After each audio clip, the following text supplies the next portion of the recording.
Good evening. This is the evening news on Remo TV. I am Oluduro Jeremiah. On the national news, the Independent Corrupt Practices and Other Related Offences Commission has declared Gimba Kumo, son-in-law to the president, Major General Muhammadu Buhari, wanted for alleged $5 million fraud. Kumo, a former managing director of Federal Mortgage Bank, got married to Buhari's daughter in October 2016 in Daura, Katsina State. The commission, in a notice published on its website, said Kumo was wanted alongside Tari Rufus and Bola Ogunsola over alleged misappropriation and dispersion of National Housing Fund. The notice was signed by the ICPC spokesperson Mrs. Azuka Ogugua. It reads: the persons whose pictures appear above Mr. Tari Rufus, Mr. Gimba Kumo, and Mr. Bola Ogunsola are hereby declared wanted by the Independent Corrupt Practices and Other Related Offences Commission in connection with issues bordering on misappropriation of national housing funds and diversion of the sum of $65 million. Anyone who has useful information on their whereabouts should report to ICPC headquarters Abuja, any of the ICPC states offices or nearest police station. Kumo's tenure at FMBN was characterized by allegations of corruption. Still on national news, the possibility of shifting the date for the 2021 Unified Tertiary Matriculation Examination UTME is very high. The Joint Admissions and Matriculation Board (JAMB) has said Professor Prof Oloyede, Registrar JAMB, made this known during a virtual meeting with the 2021 UTME committee members on Friday. Oloyede disclosed that over 600,000 candidates who indicated interest in sitting for the exams are yet to register. The exam is scheduled to hold between June 5 and June 19. He said the candidates were finding it difficult to register due to the challenges of the National Identification Number (NIN). He said so far 1.1 million candidates have registered for the 2021 UTME, stating that the board anticipated approximately 1.9 million registrations at the end of the exercise. The JAMB boss noted that though 50% of candidates had already registered without problem, there was a need to carry everyone along. According to him, that after meeting with stakeholders, we will decide on whether to shift the exam or not. The possibility of shifting the exam forward is still high, but that will be determined after our meeting with stakeholders. This is because about 600,000 candidates who have indicated interest in the exam are yet to register. There is no need to give everyone the opportunity, he said. Oloyede apologized for the new initiative introduced in the 2021 UTME, saying that it was not to punish candidates but to expose candidates in the habit of indulging in various forms of practices. On international news, Israel has intensified its assault on Gaza as Palestinian militants continue to fire rockets into Israel on the fifth day of hostilities.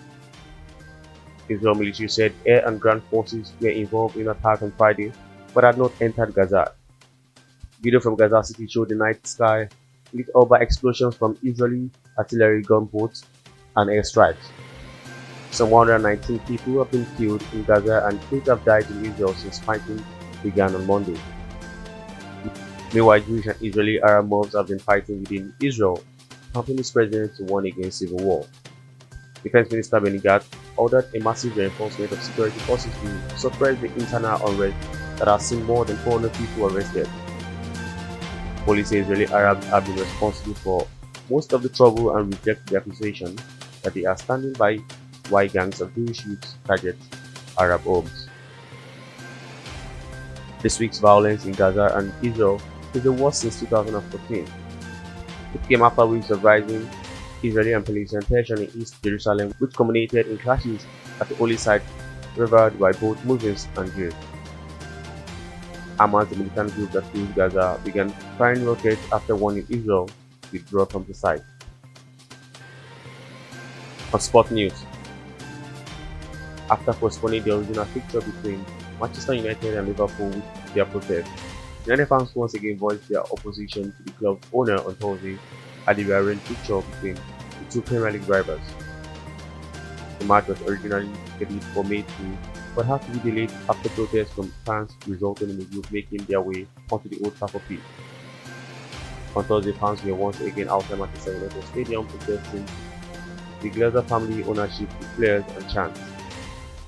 Although the game was not disrupted, police confirmed that 2 arrests were made relating to public order offences, and the teams were forced to make adjustments to their pre-match schedule to accommodate the protest.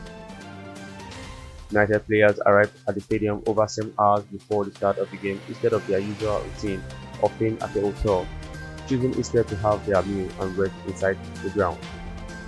In the end, Liverpool gained a vital win in its hunt for Champions League football, with United fall through thanks to a double from Roberto Firmino. For United manager Oloyede said the disruption to his game preparation caused by fan protests was not to blame for his side poor performance in the pitch. Once we're in, it was all focused on the game, but it was a different preparation coming in, happening for a quarter past 8 kickoff. It's a long time to be here, but I thought the boys managed that well, he told Reuters. Lastly, on entertainment, Prince Harry has said he was caught in a cycle of pain and suffering in the British royal family and hinted that he is heavily critical of the way his father Prince Charles was ill. The Duke of Sussex was talking to actor Old Trafford, discussing his upbringing as a royal. He said, when it comes to parenting, if I have experienced some form of pain and suffering because of the pain or something that perhaps my father or my parents have suffered, I'm going to make sure I break the cycle so that I don't pass it on. It's a lot of genetic pain and suffering that gets passed on anyway, so we as parents should be doing the most as we can to try and say, you know what happened to me. I'm going to make sure that doesn't happen to you, he added. And Harry said that as he grew older, he realized that Charles raised him in the way that he had previously been raised. And that'll be all on the evening news on Remo TV. For more news, check us on our social media platforms on Facebook, Twitter, Instagram, and YouTube at official Remo TV. Visit our website at www.remotv.com.ng. I am Oluwede Jeremiah. Good evening.